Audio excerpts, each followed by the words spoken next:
John chapter 3 verse 5 does not teach that you have to be baptized to go to heaven. In John chapter 3 verse 5, Jesus makes a statement, except a man be born of water and of the Spirit, he cannot enter into the kingdom of God. And people look at that phrase, born of water, and say, well, this is water baptism, clearly.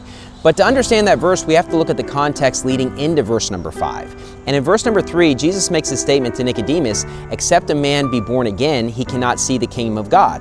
And Nicodemus is confused. He doesn't understand this is the spiritual birth. And he says, how can a man be born when he is old? Can he enter the second time into his mother's womb and be born? So he's thinking of a physical birth. And then Jesus makes a statement, except a man be born of water and of the Spirit. The water is referencing the physical birth, and it's answering the question that Nicodemus was confused on, and then he switches to the spiritual birth.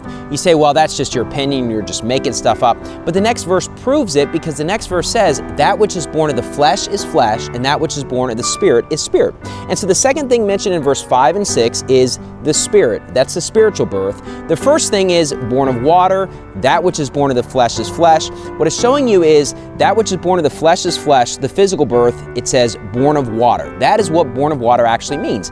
And so Nicodemus was past the age of accountability. He's a grown man. And what he's saying is, hey, you've been born physically. Now you have to be born spiritually. Why would it say be born of water? One of the common things when it comes to a woman giving birth is her water breaks. And so Jesus answers the question that Nicodemus is confused on, and then he goes back to talking about the spiritual birth.